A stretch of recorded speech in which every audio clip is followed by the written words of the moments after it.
अस्सलाम वालेकुम, this Nazia Malik with you. और मेरा यूट्यूब चैनल नाज़िया मलिक आप देखते रहें और साथ में आपने क्या करना है कि मेरे यूट्यूब चैनल को आपने सब्सक्राइब भी कर देना है।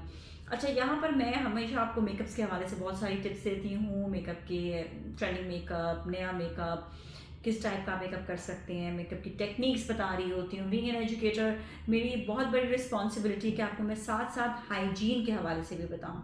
अच्छा, आपने अक्सर सैलून में देखा होगा कि ऐसी ऐसी चीज़ें हो रही होती हैं जिस पे आप अपना सर पकड़ के बैठ जाते हैं और कहते हैं ओ माय गॉड, ये क्या हो रहा है। कई लोगों को पता भी नहीं होता, वो कहते हैं ऐसे ही शायद होता है, क्योंकि हमारे यहाँ पर सबसे बड़ा प्रॉब्लम ये है कि हाइजीन का बहुत ज़्यादा ख्याल नहीं रखा जाता। तो आपको मैं ये बात बता दूं कि सफाई सुथराई का ख्याल सबसे पहले रखना है। मैंने आपको बहुत तरह के मेकअप सिखाए, लेकिन अब मेरी रिस्पॉन्सिबिलिटी ये भी है कि मैं आपको सिखाऊं हाइजीन भी। तो आज मैं जो आपको हाइजीन के हवाले से चीज़ें बताना चाह रही हूँ वो बहुत इंपॉर्टेंट है और बहुत ही इंटरेस्टिंग है।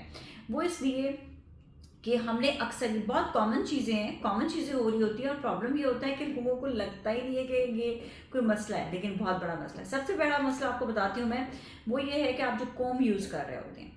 अच्छा, अक्सर आपने देखा होगा कि आप सैलून जाते हैं, चाहे वो हेयर स्टाइलिस्ट हो, चाहे वो वहाँ पे हेयर स्टाइलिस्ट जो है वर्कर हो, चाहे ओनर हो, अक्सर बाल बनाते बनाते वो क्या करते हैं कि कंघी को यहाँ लगा देते हैं, कभी यूं लगा देते हैं, कभी ऐसे लगा, तो ये कंघी उनके बालों पर लग गई। इससे प्रॉब्लम क्या है कि एक तो आपने इसी कंघी के बैक साइड से आप उसका मांग भी निकाल रहे हैं, आप यूज़ भी कर रहे हैं, और फिर आपने यही कंघी सर पे लगाई। अब आपको ये नहीं पता कि जो आपका वर्कर है, हेयर स्टाइलिस्ट है, उसके सर पर कौन सी बीमारी है, और अगर उसने उठाकर वही वाली कोम उसने आपके ऊपर लगा दी तो उसके सर की बीमारी आप पर चलेगी। इसलिए आपने देखा होगा कि बहुत ज़्यादा बाज़ लोगों के सर पर रेडनेस आना शुरू हो जाती है, स्केबीज हो जाते हैं, इसके अलावा एलर्जीज हो जाती हैं, डिफरेंट टाइप की बालों की बीमारी हो जाती है, बाल गिरने लग जाते हैं। तो इतने सारे प्रॉब्लम्स अगर आ रहे हैं बाल में,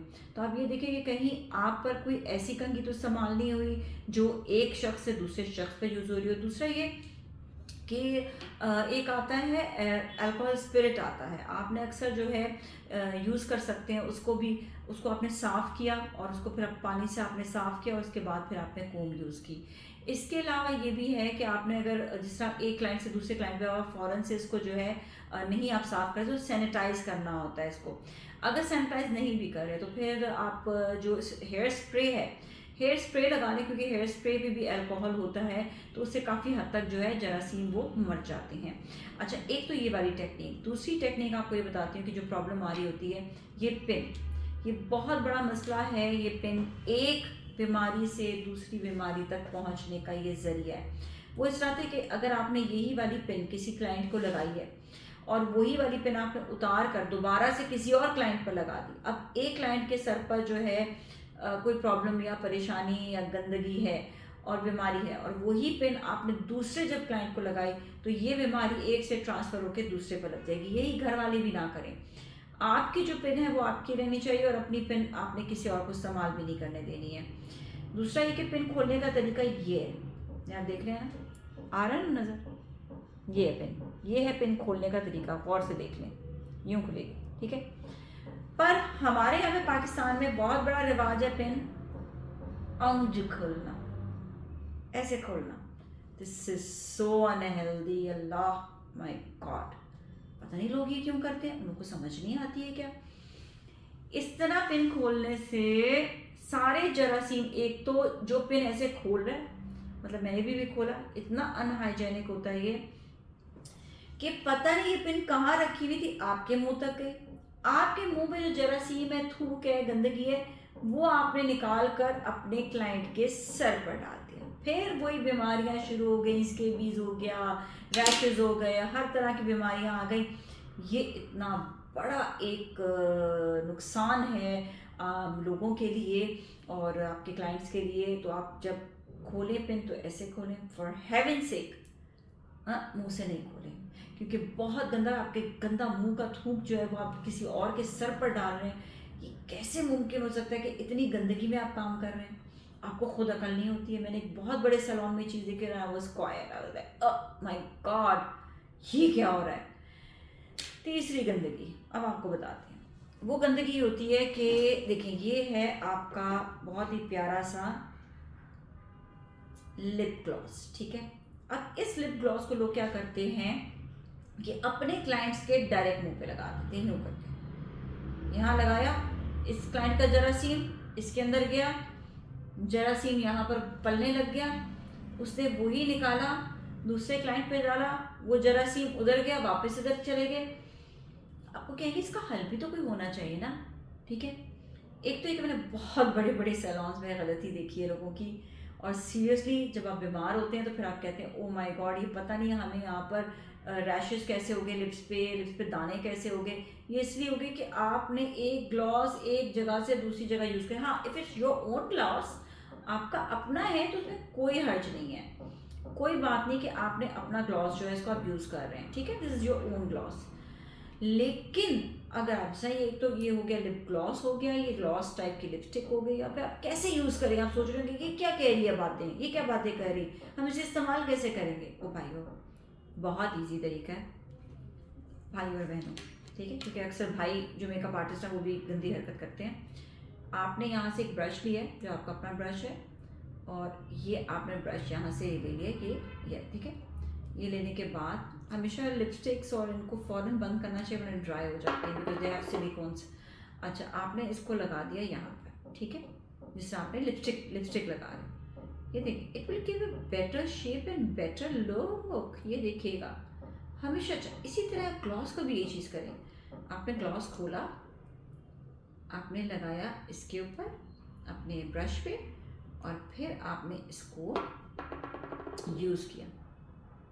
जब आप इसे यूज़ करेंगे, सीरियसली बताऊं, हाइजीन के मुताबिक ये नंबर 1 चीज़ है कि आपको कोई टेंशन ही नहीं कि किसी को आप बीमारी दे सकते हैं। अच्छा, ये तो एक चीज़। अब आपको अपने ब्रशेस साफ़ करें, कहेंगे भाई ब्रशेस, ठीक है, हमारे ब्रशेस साफ़ होते हैं कभी 1 दिन बाद, कभी 2 दिन बाद। प्रॉब्लम ये आती है कि गीले हो जाते हैं, गीले होने के बाद उनको ड्राई करना मुश्किल होता है, ड्रायर से भी ड्राई नहीं होते, गीले रहते हैं। तो हमने सबसे पहले तो ये करते हैं कि हमने 2 से 3 ब्रशेस के आपके पास किट्स होने चाहिए। आपने एक किट यूज़ कर लिया, उसको आपने वॉश कर दिया, फिर आपने दूसरा किट ले लिया। लेकिन अगर इतना टाइम नहीं है आपके पास, तो एक तो अल्कोहल के आपके पास वो आते हैं, स्प्रेज आते हैं, आप वो रखें। ब्रश जो क्लेंजर्स हैं वो रखें। उससे क्या होता है, आपने फटाफट ब्रश क्लेंजर से क्लीन किया और साफ़ करके आपने यूज़ उसी वक्त ही कर लिया। दूसरा ये होता है, मैं यूजली रखती हूँ alcohol swabs for quick response, कि मैंने जैसे क्लाइंट को यूज़ कर रही हूँ, मैंने अल्कोहल स्वैब खोला, स्वैब खोलने के बाद मैंने फटाफट इसको जो है साफ़ किया, क्योंकि इसमें जो ऑलरेडी स्पिरिट लगा हुआ होता है, और इसको जो है आपने साफ़ करके, अब ये हो गया आपका हाइजेनिक ब्रश, ठीक है ना। अब ये है कि ये बीमारी, क्योंकि इसके अंदर जरासीम थे, वो मार दिया आपने, अब ये बीमारी एक जगह से दूसरी जगह नहीं जाएगी। तो सीरियसली आपको ये वाली बहुत सारी चीज़ें करने की बहुत ज़्यादा ज़रूरत है। इसी तरह हाइजीन के और बहुत सारी टिप्स होती हैं। एक तो ये भी हो रहा होता है कि आपने अक्सर यूज़ कर रहे होते हैं क्लेंजिंग के लिए स्पॉन्जेस कभी भी रीयूज़ नहीं होने चाहिए। या फिर तो आप कॉटन यूज़ करें, कॉटन को यूज़ करके आपने उसे बिल्कुल फेंक दें। एक आते हैं कॉटन नैपकिन्स भी आते हैं जो फेशियल नैपकिन्स होते हैं, डिज़ाइनर सैलून है, सैलून डिज़ाइनर आई थिंक वहाँ से मिल जाते हैं, और वो आपने यूज़ किए फेशियल के लिए, उनको आपने डिस्कार्ड कर दिया। लेकिन जो स्पंजेस आप धो कर उसे दोबारा से सुखा कर सर्फ पे से आप वापस यूज़ करते हैं, वो हाइजीन नहीं रहती है उनमें। आपने एक फेस की दूसरी फेस पर चीज़ें नहीं यूज़ करनी है, तो इनका ख्याल रखें। अपने आप ब्रशेस ज़रूर साफ़ करते रहें, चाहे आप ब्रश क्लेंजर से साफ़ करें, चाहे अल्कोहल स्वैब से करें, चाहे आप उसे वॉश कर दें, that all depends on you. इसके साथ साथ अपनी कंघियाँ जो हैं आप अपने सैलून की, उनको आप धोते रहें, उनको आप वॉश करें। और अगर आप एक से दूसरे पे यूज़ करने लगे हैं तो यूजली ये होता है कि आपके पास, क्योंकि हम कोई स्पिरिट या कोई ऐसी चीज़ नहीं लगा सकते उसके ऊपर कि वो आपका जो है किसी और बाल को ख़राब ना कर दे, तो उसे या फिर तो आप पानी रखें, पानी से उसे आप साफ़ करके फिर अगले क्लाइंट पे यूज़ करें उसको थोड़ा सा झाड़ने के बाद, या फिर ये कि हल्का सा उस पर स्प्रे लगा दें, तो स्प्रे से भी वो जो है वो थोड़ा हाइजीन उसमें आ जाएगी। तो इसी तरह ही आप अपने घर में भी अपनी चीज़ों का भी ख्याल रखें, डस्ट नहीं आनी चाहिए। और बाकी है कि जो भी मेकअप आर्टिस्ट इस वक्त देख रहे हैं, प्लीज़ छोटी छोटी चीज़ें इसको फॉलो करें। स्पेशली पिन वाली चीज़ तो मैं इतना ज़्यादा लोगों को टोका है अब तक कि मुझे खुद हैरानगी होती है कि हम किस जगह पर काम कर रहे हैं, कैसे काम कर रहे हैं, कि ये पिन वाली बात किसी को पता ही नहीं कि पिन खोलते किस तरह है। आप लोग प्लीज़ मुंह से पिन्स ना खोलें। और बहुत सारे और भी टिप्स मैं इंशाल्लाह आप लोग को देती रहूँगी, लेकिन आपने मेरा यूट्यूब चैनल ज़रूर सब्सक्राइब करना है। साथ साथ आपको ये भी बताऊँ कि आपने सब्सक्राइब करने के साथ साथ मेरे, अगर आपका कोई भी मशवरा आप चाहते हैं कि मुझे ये मेकअप करना है, इस पे बात कर लूँ, किसी चीज़ पे बात कर लूँ, तो मैं आपके साथ बिल्कुल हाज़िर हूँ। I will surely talk to you about anything. So you all keep on watching me, keep on watching Nazia Malik. इंशाल्लाह आपसे फिर मुलाकात होगी। और आपने मेरा यूट्यूब चैनल देखते रहना। Thank you so much and अल्लाह हाफ़िज़।